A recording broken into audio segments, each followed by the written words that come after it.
Un hackathon, parce qu'un hackathon, c'est un outil formidable pour accélérer les bonnes idées et les transformer en projets, en réalité. On a plein de bonnes idées au HUG et il faut qu'on soit capable, en interne, de rassembler les bonnes personnes, que ce soit les soignants, que ce soit les informaticiens, que ce soit les équipes de soutien, mais aussi les patients, et puis bien sûr aussi des partenaires externes, et de bosser ici ensemble pour essayer de concrétiser des bonnes idées.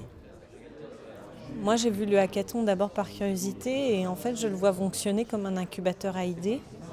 Et finalement, c'est une serre dans laquelle on peut mettre les idées les plus prégnantes issues du milieu des soignants et des patients, les idées qui ne demandent qu'un peu d'engrais pour pousser, et on les met dans une serre.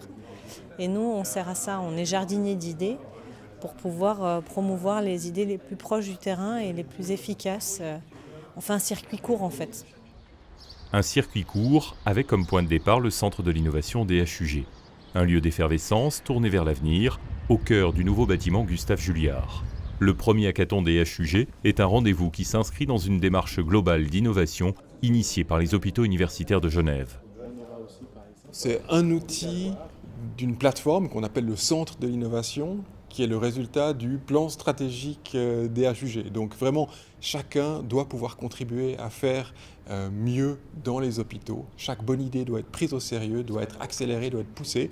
Et c'est le rôle du centre de l'innovation et des outils comme le hackathon de permettre cette énergie de créativité qui existe mais qui est souvent bridée par différents facteurs et de la libérer.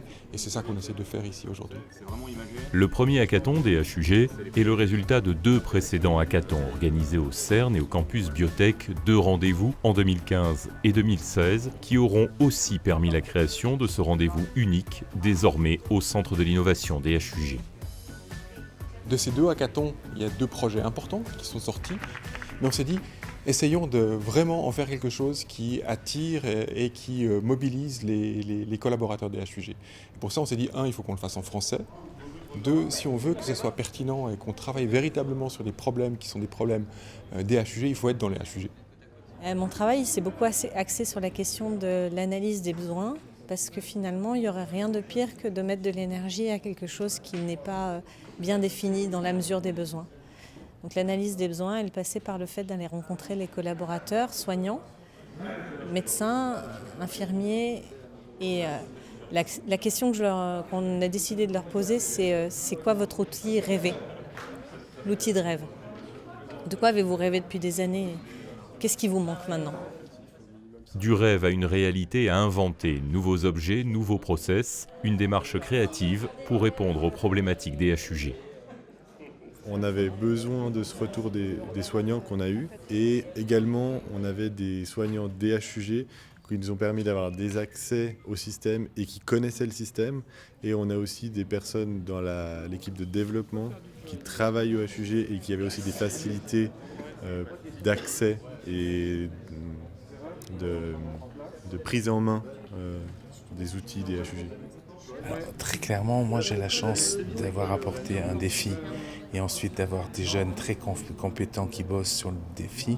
Il n'y a pas de stress. Le seul stress, c'est qu'on n'arrive pas à montrer que ce projet est magnifique et qu'il n'aille pas plus loin. C'est le seul stress.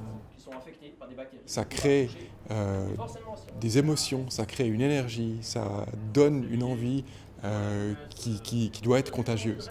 Et donc, voilà, tout ce qu'on espère, c'est qu'au prochain hackathon, peut-être déjà encore cette année, il y aura encore plus de collaborateurs des HUG qui viendront essayer cette nouvelle manière d'innover au sein de notre hôpital.